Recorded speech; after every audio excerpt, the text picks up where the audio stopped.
Welcome to this review. Well, what do we have here? This is a ThinkPad T580. It is the current model of the 15-inch version of the legendary ThinkPad T-series. It is said that the T in the T-series stands for tank. Is the latest T-series worthy of that name? Like many ThinkPads, you have many options for customization that go further than what most other laptop makers offer. So you have the usual options of the processor, RAM, memory and screen, but many more also, like the kind of smart card reader you want. It is worth taking some time to make these choices carefully. This is a personal choice based on your requirements. Throwing money at the problem is not always the solution. For example, personally, I want something light and I do not need a lot of performance because I just work in Word and Excel. Therefore, I usually choose the smallest SSD, onboard graphics, the lowest resolution, non-touch screen, and no other extras, which gives me a cheap, light laptop with good battery life. If I had loaded it up with the most expensive parts, it would be a little heavier and have slightly worse battery life. So who is this laptop for?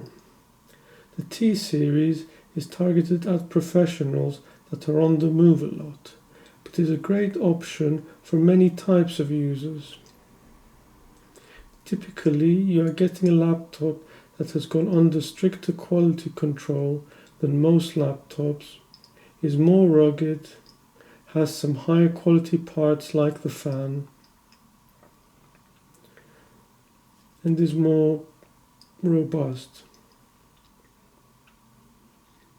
The drawbacks are that for the same money you could probably get something slightly lighter.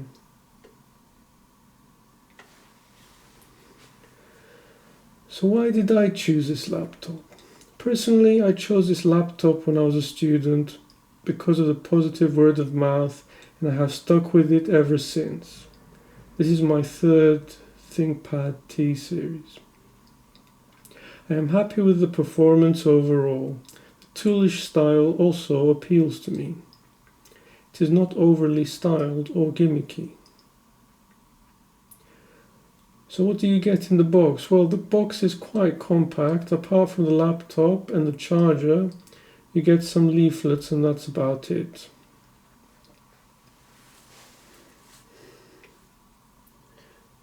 So how about the functionality? I'm going to focus on the things that the ThinkPad has that make it different. I will not go into the performance of the Intel processor.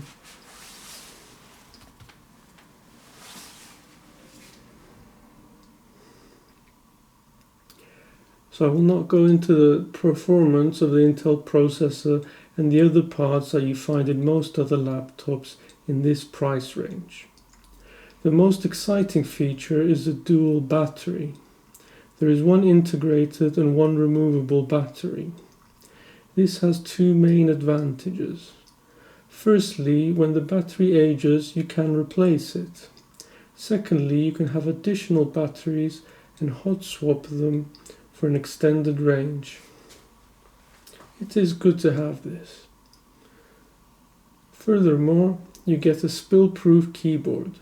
Unless you select the camera with the facial recognition, you get a camera privacy window also, so you do not have to put a sticker. You also get many ports. It seems like an anachronism for some, but I prefer to have a laptop with many ports rather than have to carry different dongles around. Lastly, you get a full-sized keypad, a number pad, which means the rest of the keyboard is off-center. This is a little controversial. I did not like it at the start, but I got used to it.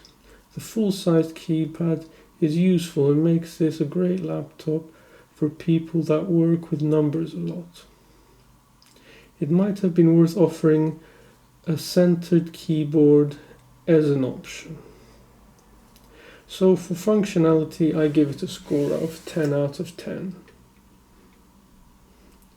Style. The style is what it is, very toolish and functional. If you want your laptop to look like a machine, you will like it. If you want your laptop to look like a piece of jewelry, you will not like it. Personally, I like it. It's low-key, stealthy looks. At the same time, you get the feeling that someone with a ThinkPad means business. So for style, I give it a score of 9 out of 10.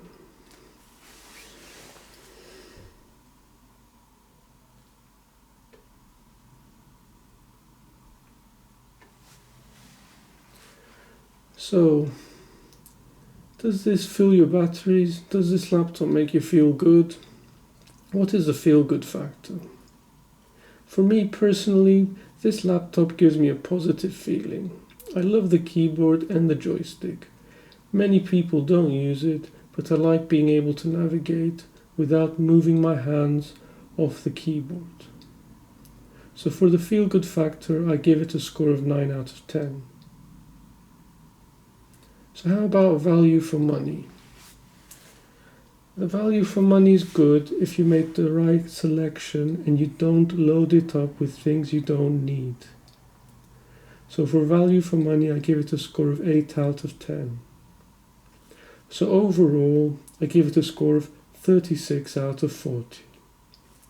So that's all I have for the review, and now for one joke. Did you hear about the monkeys who shared an Amazon account? They were primates.